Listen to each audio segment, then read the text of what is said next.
अस्सलाम वालेकुम, hi everyone. तो इस चैप्टर का जो हमारा लास्ट टॉपिक है वो होगा क्रिश्चियनिज़्म।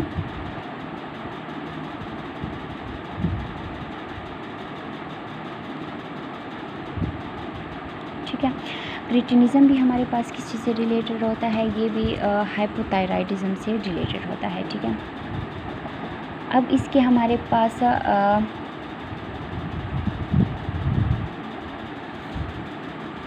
हमारे पास दो कंडीशंस होती हैं। एक तो कंजेनिटल क्रिश्चियनिज़्म होता है और दूसरा हमारे पास इंडेमिक होता है। ठीक है, कंजेनिटल क्रिश्चियनिज़्म से क्या मुराद है कि इसमें हमारे पास लेक ऑफ थायराइड ग्लैंड होता है।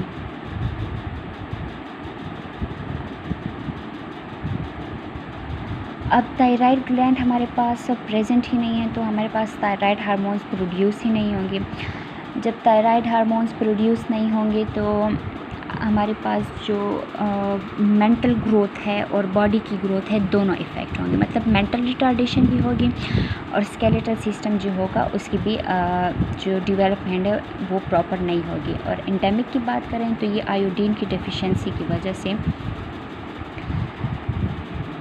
जो हाइपोथायराइडिज़म होती है उससे रिलेटेड है। ठीक है, तो इसमें हमारे पास क्या होता है कि मेंटल प्लस स्केलेटल रिटार्डेशन दोनों होती हैं। ठीक है, ना तो मेंटली वो बच्चा जो होता है जिसमें क्रिश्चियनिज़्म की कंडीशन होती है ना वो मेंटली सेट होता है और ना ही उसके जो स्केलेटल कैरेक्टरिस्टिक होती हैं वो सारी कंप्लीट होती हैं। इसमें क्या होता है कि अगर हम इसको ब्रीफली अगर और देखें तो इसमें जो सॉफ्ट टिश्यूज़ होते हैं, सॉफ्ट टिश्यूज़ जैसे कि टंग वगैरह हो गई हैं, उनकी जो डेवलपमेंट होती है वो ज़्यादा हो जाती है जबकि स्केलेटल की डेवलपमेंट कम हो जाती है। ठीक है, तो इसकी वजह से वो जो चाइल्ड होता है जिसमें क्रिश्चियनिज़्म की कंडीशन होती है वो ओबीज़ दिखाई देता है। ठीक है, ओबीज़ के साथ ही वो शॉर्ट होता है। ओबीज़ तो किसकी वजह से हो गया है कि सॉफ्ट टिश्यूज़ जो होंगे उनकी डेवलपमेंट ज़्यादा हो जाएगी। शॉर्ट तो इसलिए हो जाएगा कि स्केलेटल सिस्टम की डेवलपमेंट नहीं होगी। और वो जो टंग होगी उसकी क्या कहते हैं कि जब वो ये टंग जो होगी जब या तो वो स्वेलो करेगा या वो रिस्पायर करेगा, तो दोनों कंडीशंस में वो क्या करेगा, टंग जो होगी वो रेजिस्टेंस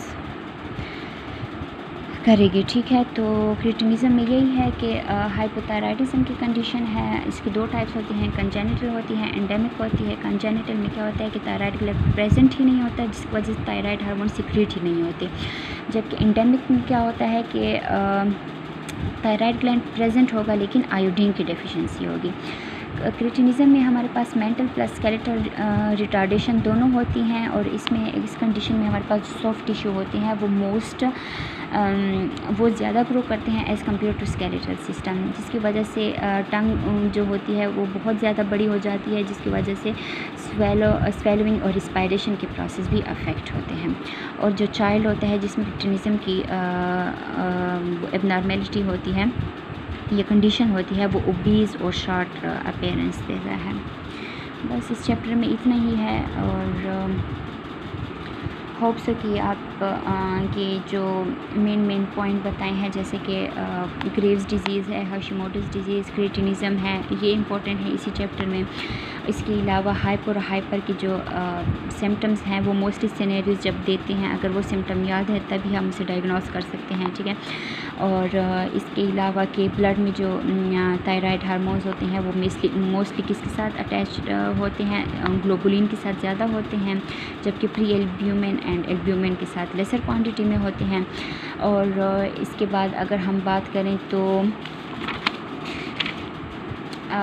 लाइबिडो, अगर हमारे पास हाइपोथायराइडिज़म है तो मेन इफेक्ट जो मेल्स में होगा वो लाइबिडो होगा जबकि फीमेल्स में इतना एज सच कोई इंपॉर्टेंट नहीं है। एमिनोरिया कभी वो करवा रहा है, कभी पोलीमिनोरिया करवा रहा है, तो इसका कोई इतना वो नहीं है।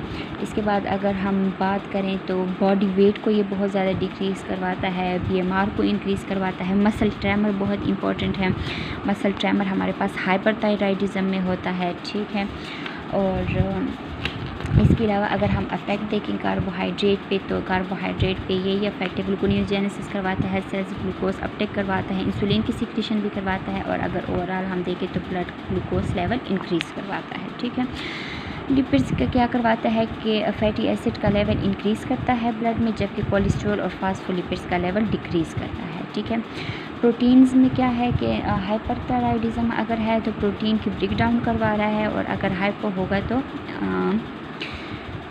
ब्रेक डाउन नहीं करवाएगा। और ये इम्पॉर्टेंट पॉइंट है कि जो इन्फेंट्स होते हैं उनमें जो थायराइड हार्मोन होते हैं वो बहुत इंपॉर्टेंट होते हैं, क्योंकि वो ब्रेन की डेवलपमेंट करवाते हैं। ठीक है, इसके बाद अगर हम और बात करें तो रिवर्स T3 और T3 में क्या डिफरेंस है। जब 1 मोनो प्लस 2 डाईआयोडोटायरोसिन कंबाइन होते हैं तो T3 बनाते हैं, जबकि अगर इसका उलट कर लें 2 डाईआयोडोटायरोसिन और 1 मोनोआयोडोटायरोसिन कंबाइन होते हैं तो रिवर्स T3 बनाते हैं, जो कि 9 फंक्शनल होते हैं। ठीक है, और इसके बाद अगर बात करें तो जो बेसल मेम्ब्रेन होती है थायराइड सेल्स की, उसमें जो पंप होता है वो सिम्पोर्टर होता है, और जो एपिकल मेम्ब्रेन होता है उसमें काउंटर ट्रांसपोर्ट पंप होता है। जो सिम्पोर्टर होता है वो सोडियम आयोडाइड पंप होता है, और जो काउंटर ट्रांसपोर्ट है वो क्लोराइड आयोडाइड ट्रांसपोर्ट है। ठीक है, इसके बाद इसके जो मेन स्टेप हैं थायराइड हार्मोन्स की फार्मेशन के, वो यही है आयोडाइड ट्रैपिंग हो जाएगा। जब यहाँ से आयोडाइड अंदर आएगा, सेल्स के अंदर स्टोर होगा, तो आयोडाइड ट्रैपिंग हो जाएगा। उसके अलावा अगर जब यहाँ पे आएगा तो ऑक्सीडेशन ऑफ आयोडीन हो जाएगा। ठीक है, इसके बाद ऑर्गेनिफिकेशन का प्रोसेस हो जाएगा, और जैसे फिर ऑफ हार्मोन्स की सिंथेसिस होती है। बस इसमें इस चैप्टर में यही इंपॉर्टेंट टॉपिक है। Thank you.